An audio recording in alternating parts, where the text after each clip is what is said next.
All right. Welcome to another episode of Scotty Talks NBA Mondays. I am back here with my good buddy Dylan Davis from the Daily Dose. As you guys know, I'm on there every Monday. We'll be on there later today. Welcome back to the show, Dylan. Always a pleasure to have you back. Of course, we do have another very special guest coming on the show as well. Just for a short segment, we're going to talk some Sixers, ask some questions, and get his opinion. The wonderful Ky Carlin. You guys can find him at Ky_Carlin on Twitter. He's the editor for the Sixers Wire for USA Today. So he's going to give us some nice little tidbits of knowledge on the Sixers that he's gathered. And, of course, be sure to follow my man Dylan at DylanJD98 and check out our daily dose later on today on the Painted Lines. Welcome to the show again, Dylan. What's up, man? What's going on, man? I can't wait for Mondays with Scotty, as always. But, yeah. I mean, we did this, a week ago today, and we kind of talked about which teams need to make a move with LeBron going down. And, I mentioned the Clippers, really didn't answer that question, but can't wait to get into who did make moves, how impactful they are to the team and to their league, to the league as a whole this week. So let's get into it. Yeah, can't wait for Ky to get in here. Yeah. We just need Ky to hop in here, and we'll get started with the Sixers. But just to follow up on what Dylan was saying, I'll give you a quick overview. We'll get into some Sixers stuff. Obviously, we'll ask Ky some questions, get his knowledge. We also got some Brooklyn questions for Ky as well. And then we will get into the LA Clippers, as Dylan mentioned. They picked up Rondo, but didn't do too much at the break. We'll get into that and what that means. We'll talk about Denver. Dylan's pretty high on Denver. We'll get into that. Aaron Gordon was a great addition. And, of course, we will get in on Drummond to the Lakers. We'll talk about that, what that means. And of course, anything else that we decide we want to get to. We'll talk about the Sixers games this week as well against the Cavs and Nuggets, which should be pretty tough depending on when, Embiid gets back. But should be a pretty fun show. We're just waiting for Ky here. Isn't that funny, though? How the Cavs name gets thrown in there because they're just such a thorn in the Sixers side this year. Yeah, it's just weird, man. Like Denver, 100%. If Embiid's not there, which I highly doubt he's going to be, George Hill's probably not there yet. I 100% agree with you there. That's a loss. I'm already chalking it up. I'm ready to get hurt when they make it a game and then they end up losing at the end. But when it comes to the Cavs, it's like, all right, that should be a win. But no, not with this year's team. Compared to the other teams that we've been beating without Embiid, that should be a dub. Like it's weird. It's still a scary game. It's weird. It's those small guards, man. Specifically Sexton. He's just so quick. It gives us issues for sure. Yeah, and I guess with Brooklyn just right on our tails the entire season, it's like every win or loss is magnified because now what did Brooklyn do? Like, right. Toby came out and said he checks the standings every day. Yeah. So I mean that can kind of some players say they don't pay attention to that stuff. They have no idea what's going on in the rest of the league. Other players like Toby clearly care and check to see. And I think that just kind of speaks to how badly this team wants to hold on to the win. If Toby's checking every day, most of the locker room's checking every day. Yeah. There's an understanding in the locker room you would expect. Basically, with Toby, I understand because you got to give yourself like milestones and goals. But Ky is here. We are going to get him on the show now. Welcome to the show, Ky. Thank you for joining us. My name's Scotty. Of course, you already know Dylan. But thanks for joining, man. We appreciate you. We got your @ name scrolling there at the bottom so everybody can go give you a follow on Twitter. But welcome to the show, man. I appreciate you guys having me on, man. For real. Let's get into it. Awesome. So let's dive right in, Dylan. We wanted to first ask you specifically about the George Hill addition.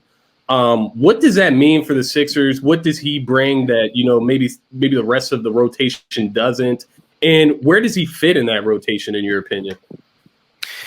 That's a good question. I mean, the way I see the George Hill edition, I know a lot of people were like, "Oh, they got Shake Milton, they have Tyrese Maxey. Why'd they go out and get George Hill?" And it's for the simple fact that both of those guys really are still young players. That's something a lot of people are really kind of forgetting here. When you're a championship a team that has a chance for a championship, you got to bring in guys who have been there, done that.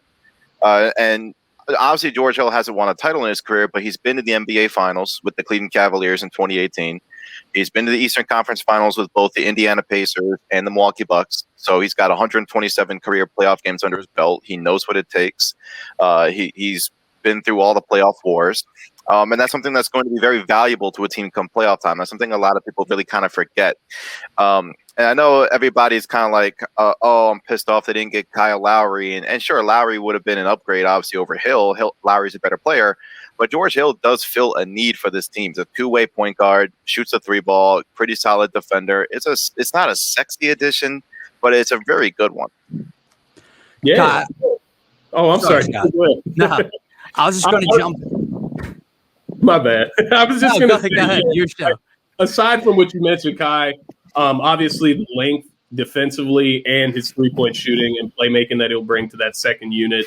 I think it was a great addition. Go ahead, Dylan. I'm sorry, man. No. Ky, I wanted to ask you, George Hill's impact on the whole team, like you just said, but how does he directly impact Shake Milton and kind of how we go forward with him? Because Shake, I've had this conversation in the past where maybe Shake's kind of been forced into a point guard role and he's not a natural point guard.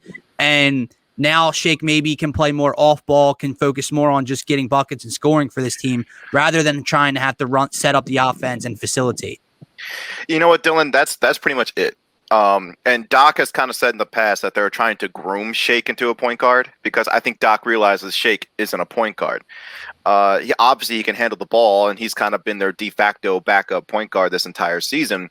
But it does feel pretty good to have a guy like Hill who you can rely on and run the offense. And then on Shake's position, you can have him just, as you say, kind of focus on getting buckets and focus on scoring because that's pretty much Shake's big role off the bench. He's the guy who brings the offense, brings a spark, and brings a scoring for the bench unit.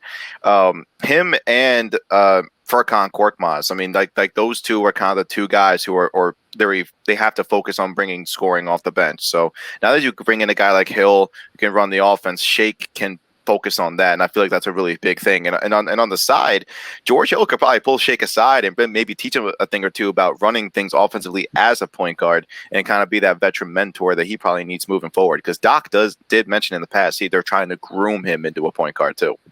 Yeah, and that kind of makes sense because you look at this shortened offseason that they had. They didn't have time to work Shake into that point guard role in the second unit over the offseason. So this offseason, you get George Hill who can kind of do it the rest of the season. Then Shake can work on that in the offseason. The next thing I wanted to ask you, Ky, the Tobias Harris that we see leading this Embiid-less Sixers team right now, he's balling out of his mind. He's been playing really well all season, even with Embiid. Right. The Tobias Harris that we are seeing this season, in what we saw in LA on the LA Clippers as well with Doc, is this the real Tobias Harris? Is this who we should expect when Embiid returns as everything plays out? I believe so. I mean, I've been a big proponent for Tobias Harris. I know a lot of people kind of look back at his earlier Sixers career under Brett in the 2018-19 season and then last year, and they were obviously disappointed with Tobias. And last year was a tough season for him. But I also feel like the Sixers were last year asking him to do too much, if that makes a lot of sense. Remember, they lost Jimmy Butler and they lost J.J. Redick last offseason. So they were pretty much asking Tobias Harris to all of a sudden morph into the closer down the stretch while also being their best three-point shooter because they lost both of those guys in the offseason. So and that's tough for anybody. This season, there's a lot less pressure on them with the additions of Danny Green and Seth Curry. Both those guys can be the three-point snipers, and Tobias can go back to just kind of taking maybe between 2 and 4 3-pointers a game rather than taking 7 or 8 like Seth and Danny will. So you're kind of seeing Tobias really get back to where he was under Doc with the Clippers, being that guy who can make quicker decisions, just like boom, boom, boom, like off the catch and getting to the basket. I think we saw it in the Clipper game the other day. Even though they lost that game, I feel like Tobias really did a lot of really, really good things in that game. Just boom, like catch, boom, dribble, jumper, catch, boom, into the paint, pass. And just like you're seeing that maturation of his game. I think the big question for him is going to be when the playoffs roll around, because if you look back at his playoff numbers, not just with Philadelphia, but when he made the playoffs with the the Detroit Pistons, his numbers really weren't good in that playoff series as well. So I feel like we're going to have to kind of see what he can do come playoff time, because historically his playoff numbers really aren't all that great. Obviously, he was terrible last year in the bubble in that playoff series with Boston. It was a tough playoff series for him. Shot 2 for 15 from deep, in that 4-game sweep. Didn't make a 3 until game 4. Yeah. So that's going to be a big difference for them come playoff time. I feel like that's going to be the big challenge for him. Can he step up when the lights are shining the brightest? All right, so Scott just mentioned Tobias when the big fella gets back. So Ky, there's rumors out there, and you don't deal. Not that Poirier plays, but you don't deal 2 of your 3 active centers if your big man isn't close to returning. So do you have any idea when we can expect to see Joel Embiid back on the floor? And do you think there's going to be a minute restriction, or do you think that knee's okay and he'll be back to normalcy? It's a good question. There was an update. The team gave us an update, obviously, the other day before the Clipper game, that Joel he's resuming on-court activities. His rehab is going well, and things are just kind of moving forward for him. If I had to guess, we could probably see Joel probably maybe Saturday against Minnesota when they come back from the road trip, or maybe Sunday against Memphis. Or because again, kind of like you mentioned, there'll probably be like a little minutes restriction. Maybe they won't have them on back-to-backs. Maybe they'll have them only play one of them just to kind of ease them back into things. But yeah, to me, I feel like Joel's probably going to come back pretty soon. I know he's going to be out for the road trip. They play Denver obviously tonight, or not tonight, excuse me, Tuesday, March 30th, and then they finish up against the Cavaliers on April 1st. But in my opinion, I feel like Joel is definitely close to returning. I feel like George Hill is close to returning too. I know everybody was freaking out about, he hasn't played since January 24th, I think. Yeah. Is he even going to play? And it's like, no. Like, listen, he's good. I feel like the only reason why he didn't play in that last week with the Thunder was because the Thunder, were dealing him, and B, they're a rebuilding team that's focusing more on Teo Maledon and Ty Jerome and Lou Dort and other younger guys within their organization. So. Awesome. So basically, just to follow up on the George Hill tidbit, there is it more of him just getting to Philly and getting accustomed with the team at this point rather than the actual injury? I don't know. I don't know if it's like the actual injury or him really just trying to get into a groove with the team. I just really feel like, the way Daryl Morey described it was he underwent a procedure back in January for an issue that was bothering him. Right. And it was just more of like a procedure to make sure it never bothers him again. And, he'll be able to come back pretty fairly quickly. And then you move on. I don't think Daryl would have made that trade if he thought that like George Hill was going to be out for, a really long time. Let's just put it that way. Right. Gotcha. So then the next thing that we wanted to ask you about was just this Dwight Howard situation. You look at it back-to-back games in LA, it's the Lakers and the Clippers. He gets ejected when we obviously cannot afford for our only active center to be ejected out of the game. Right. And it ended up proving to, I won't say it cost us against the Clippers because we were down and beat anyways, but it was definitely a little bit harder. How do they control Dwight Howard? Is it just with him playing those excessive minutes that's going to happen, or how do you kind of weather that storm?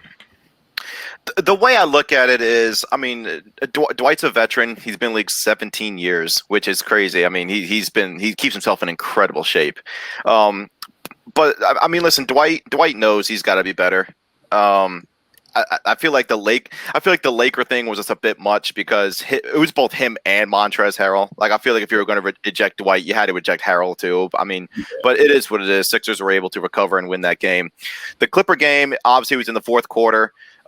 Listen, the team just lost their cool as a whole. They had 4 technical fouls. Seth Curry had one in the second quarter. Dwight picked up 2 quick ones early in the fourth, and then Tobias even picked up a tech in the fourth. And you never see Tobias pick up a tech because the dude is like the most chill person ever. It's just like just at the end of the day, I feel like they all kind of lost their cool in the Clipper game. I guess in a way to kind of control Dwight. I feel like at some point you have to be able to just really accept that this is who he is. He's been in the league 17 years. He's a guy who plays with a lot of emotion. His emotions are on his sleeves each and every night, and he brings it.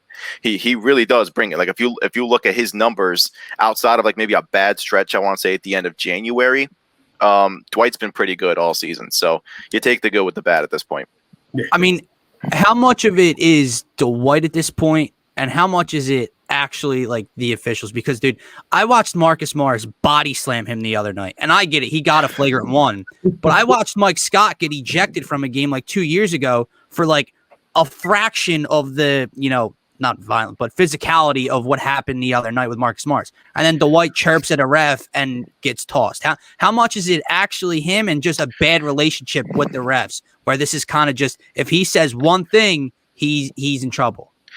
I feel like reputation definitely plays a part in it. Dwight obviously has that reputation of being a talker. I think if we go back to his first stint with the Lakers back in 2013, I want to say, he actually got ejected from a playoff game against the Spurs, and it was when they were getting swept. It was Game 4 on their home floor, and I remember Dwight got ejected from that game as well. So I mean, that's going back 8 years. So the guy, he's got that reputation as a guy who has been a talker, even in his days with Orlando, and even with Houston. Like just Dwight he's got that reputation with the officials. Marcus Morris is a guy who, both of them really, Marcus and Markieff, like they're both guys who have a reputation with the officials. You'll see them they'll get the quick tee from an official. You mentioned Mike Scott. Mike Scott is another one who's kind of got the little bit of a Draymond Green's another one. like you know what I'm saying? Like when you look back at some of these guys, they got that reputation. And I think I know what you're talking about, Dylan. Was it the game against the Hawks when I Scott think so. Yeah, dude, it was incredibly weak. Like I forget what he did, and he just got tossed. It wasn't a flagrant. It wasn't anything. He got tossed. Yeah. I think I know which game you're talking about. I think it was against the Hawks, like down in Atlanta. Yeah, no, you're right. And he got like ejected. I remember that play now that like you kind of jogged my memory a little bit.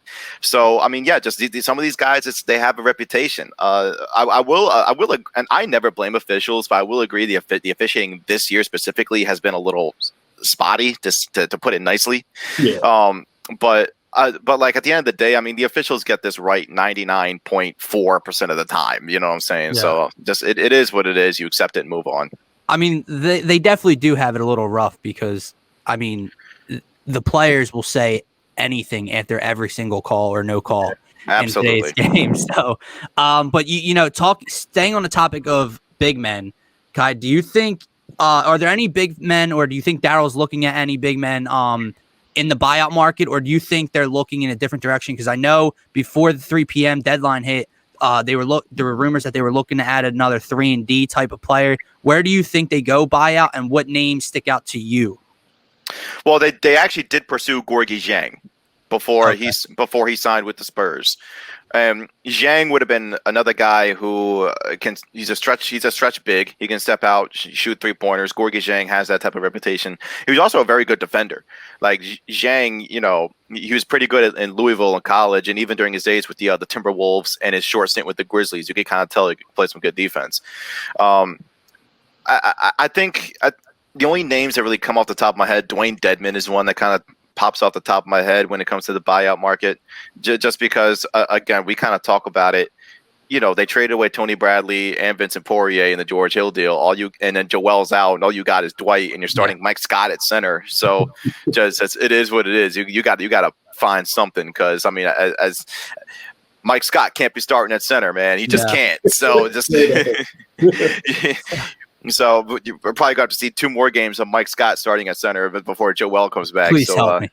So you're just and real quick, can I just touch on that just real quick? Because I know a lot of people are pissed off and be like, "Oh, why is Mike Scott playing center?" But when you think about it, they just traded Tony Bradley and Vincent Poirier. Joel's out, and you're not starting Paul Reed at center, guys. I'm sorry, you're just not starting Paul Reed. As much as we all love Paul, the guy is a second-round rookie, and he doesn't understand defensive rotations yet as a center.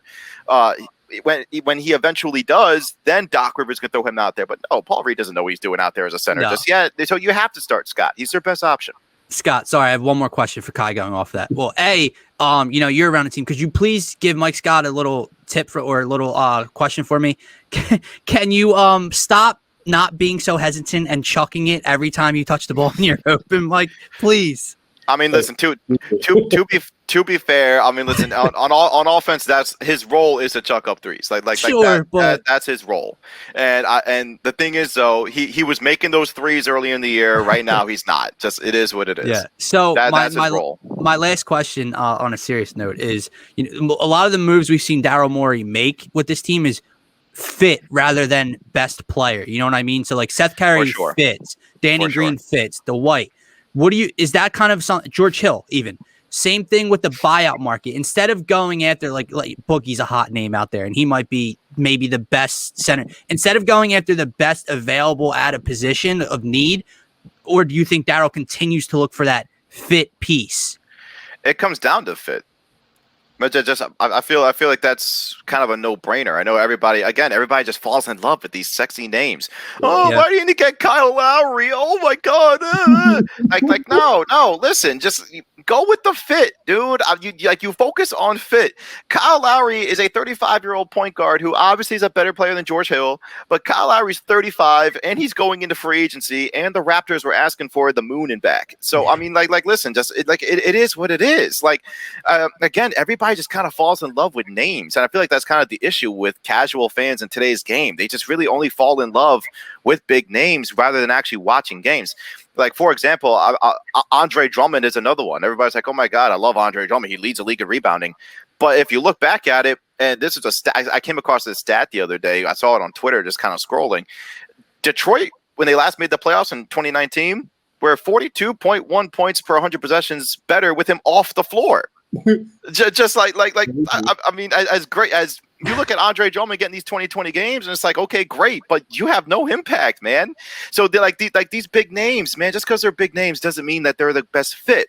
So to your point, DeMarcus Cousins, big name. Is he a fit for this Sixers team? Probably not. And then even then, where are you going to put him?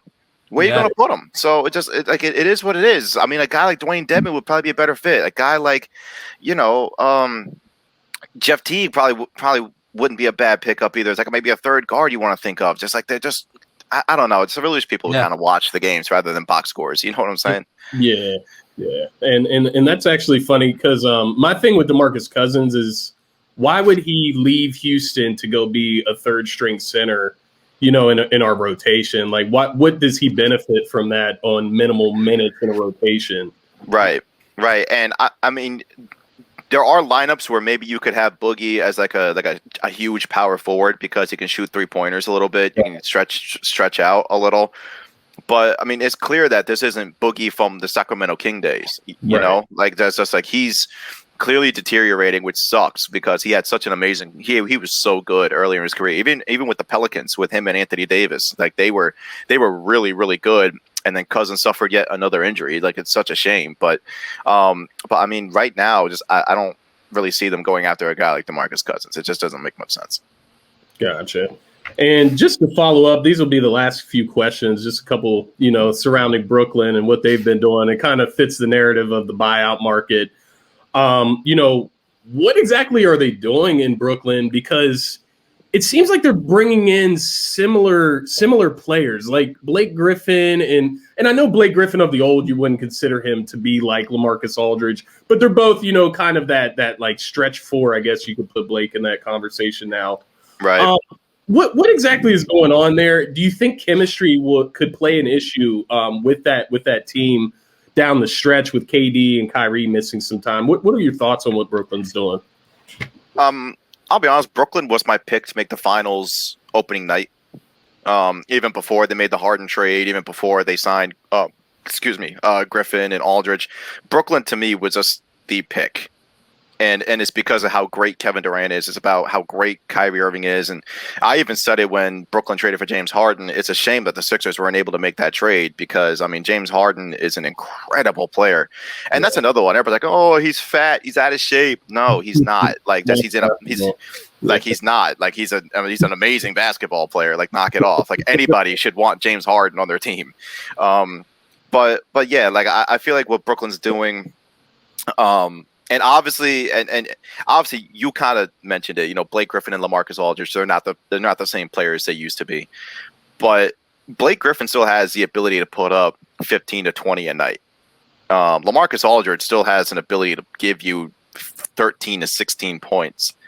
And Kevin Durant, I know everybody is concerned about chemistry when it comes to the Nets, but let's say Durant comes back second week of April, right? He's going to have a full month before the playoffs start May 22nd. He's going to have a full month. And I look back at it, when all three of them play, they're 5-1. So which is a very small sample size, but within those 5 wins, they beat the Milwaukee Bucks, and they beat them at home in overtime. It was a tough matchup. They beat the Bucks, and I think that was Harden's third game with the team, or fourth game, something like that. Yeah. And it just it really goes to show how great and how talented those three guys are. The way I see it is, in a 7-game series, right? The Sixers give them the best matchup. No, without hands down Eastern Conference, they give they give Brooklyn the best matchup because the Nets don't have anybody to guard Joel Embiid. Embiid will destroy DeAndre Jordan, Aldridge, Griffin. He will destroy those guys. The big question is going to be and Tobias Harris is taking big steps forward, but when the Nets have Kevin Durant, Kyrie Irving, and James Harden as options to all close the game out, and all three of those guys I just mentioned are legitimate closers. We all remember Kyrie's shot in Game 7 against Golden State. We all remember Kevin Durant just destroying the entire Cavaliers defense in the finals in 2017 and 2018, and even his days with the Thunder. And then James Harden is another guy who just destroys you. The man puts up 60-point triple doubles, if he really wanted to. He did that with the Rockets. So at the end of the day, I don't feel like the Sixers really have enough. I feel like it will go 6-7 games just because of how well coached the Sixers are. Doc is an incredible coach. He will outcoach Steve Nash. I'm just gonna put it like that. Doc Rivers will outcoach Steve Nash. But at the end of the day, the Nets are probably going to take that one just based off pure talent. All right, you kind of answered my last question there. I was going to ask you how they kind of match up, but let me take it this way. So Doc, it kind of seems weird. I think I know your answer here, but could you see Doc in it going matchup wise against Brooklyn, switching up the starting 5? Because we know how good the Sixers starting 5 healthy has been, but when it comes to Brooklyn with Harden and Kyrie and KD, would you do this, and then can you see Doc doing this? Maybe switching out Seth for Matisse, because Matisse comes in, is that extra body to throw. Let's say Ben takes Harden, Matisse takes Kyrie. Let's just say you throw Toby on KD, or however you want to do that.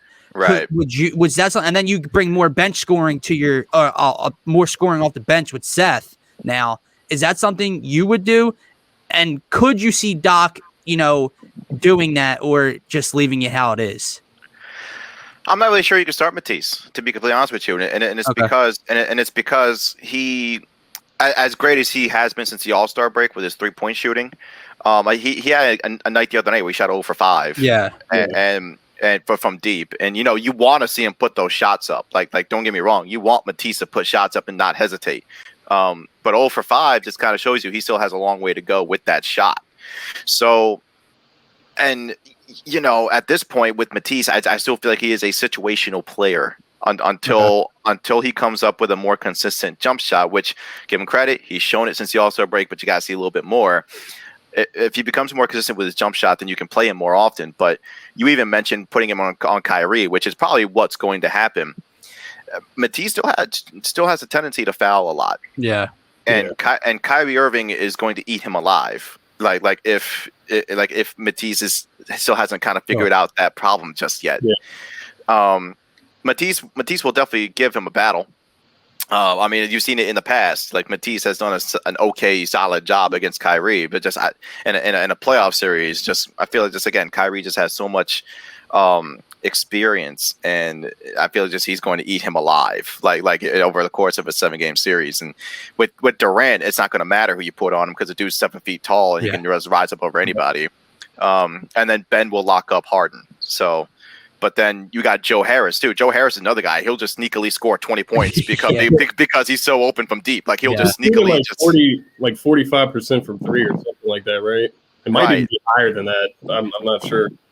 Right, like Joe Harris is another guy, and then with Aldridge, that dude has a 99 mid range overall on 2K. So I mean, like just all like we all remember LaMarcus Aldridge scoring 44 in the playoffs in 2014 against the Rockets, strictly off mid range. It wasn't even playoffs. It was just the dude was just knocking down mid range shots, and he was an all-star with the Spurs too. It's not like he wasn't good with the Spurs.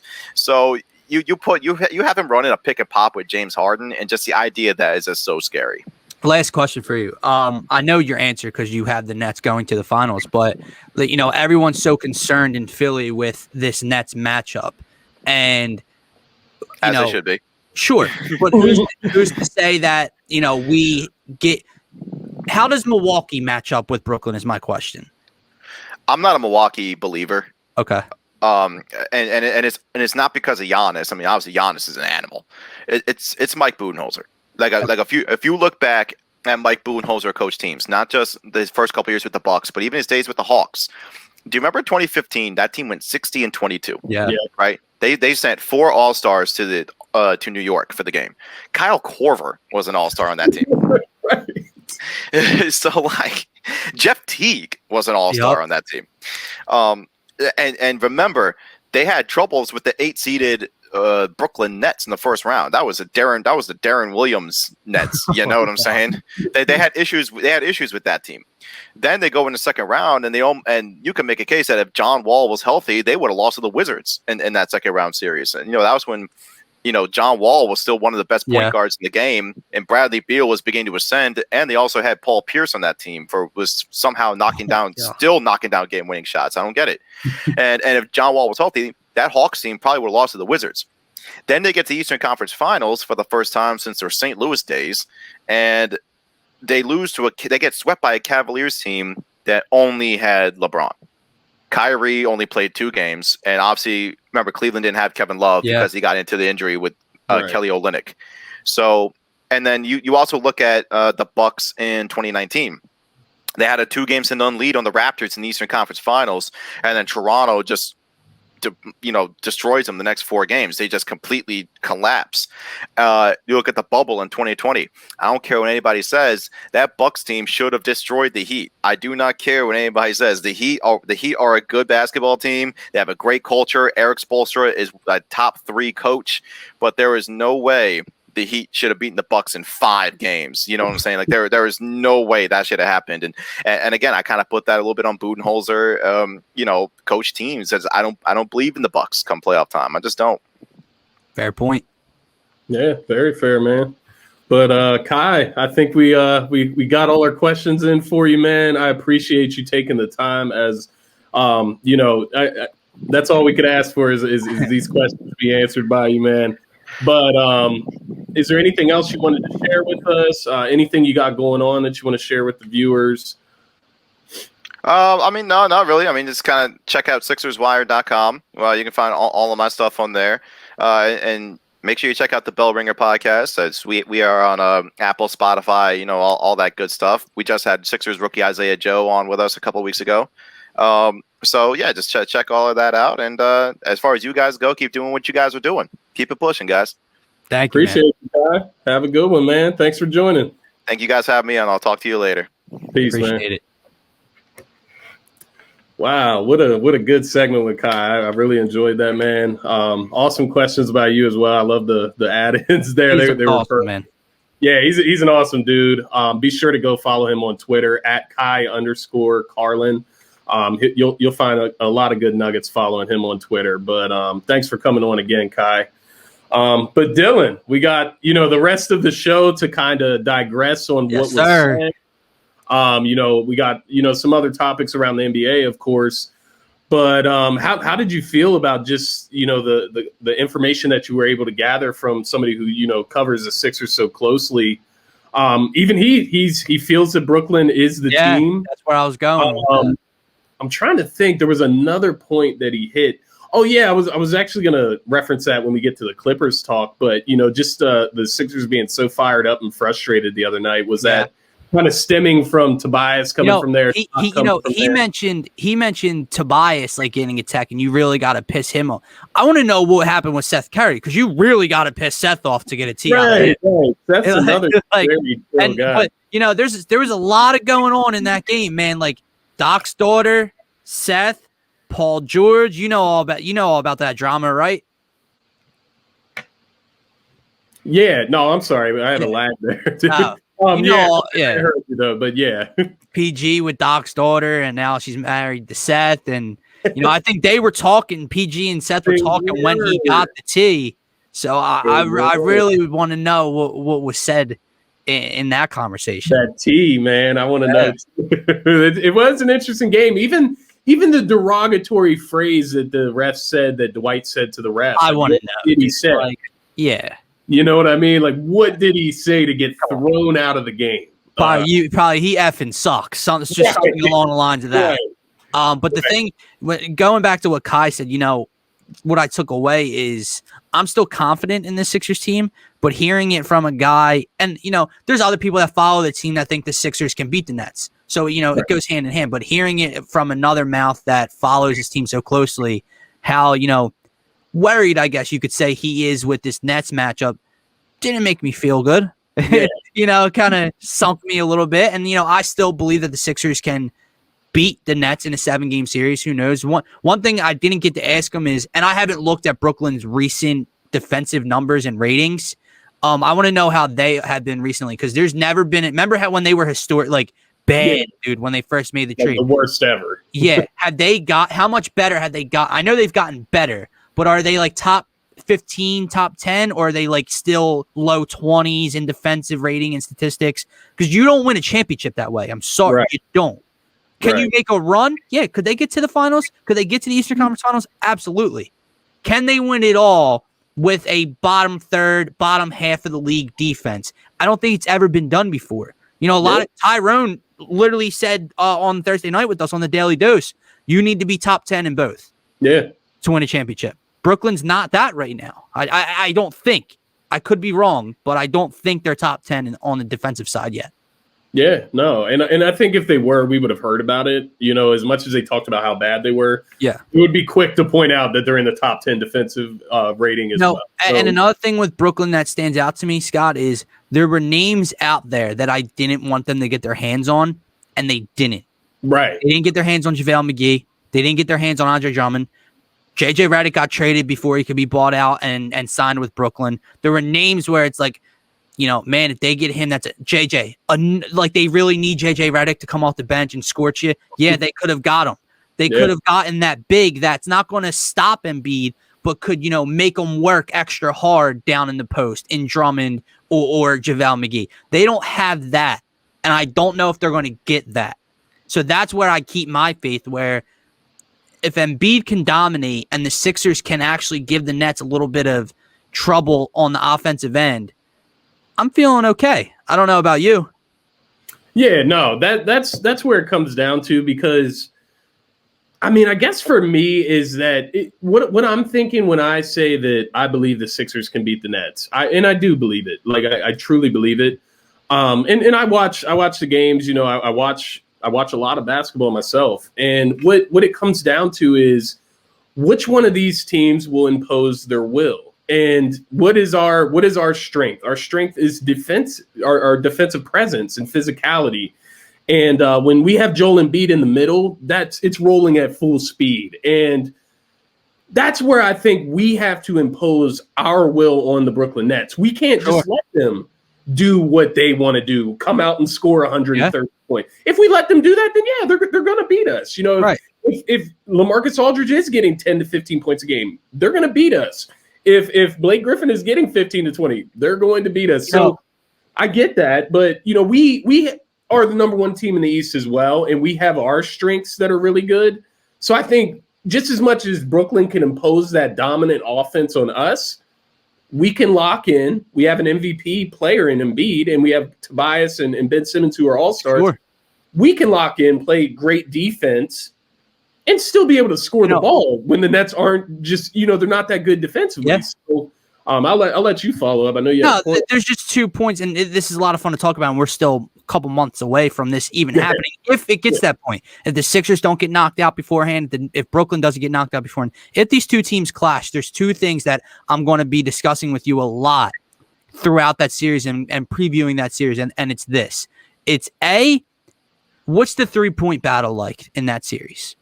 If the Sixers are getting crushed, like we've seen them get crushed before in a 3-point battle, it's over. It's over because where are a majority of our points going to come from? Not that we don't have 3-point snipers and Seth and Danny and Toby can't knock down a couple and then B can't stretch all that. I get that. The Sixers have the capability of hitting 15 threes in a night or a little more. However, Joel's game's in the post. Toby's in the post and in the mid-range. Ben's around the rim.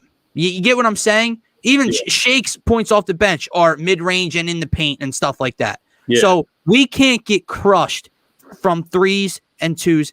My last point is a name that he mentioned, I think, is a huge X factor in that series, and that is Joe Harris. And I say that because Durant, Harden, Kyrie, they all have the capability of dropping 30 on your head on a given night. Maybe all 3 of them could do it, or 2 or the 3 can do it. Harris is a guy you can't let go for 18 to 25 because he's capable of it. And if that happens on top of the big 3, you're in big, big trouble. Okay? I think Joe Harris is as crazy as that sounds, I think he's an X factor, and 3s versus 2s. That's going to be huge in that series. Yeah. And I know exactly what you mean because specifically what you mentioned, the ball's going to be in the post for us. That's our most efficient scoring, our most efficient way of scoring.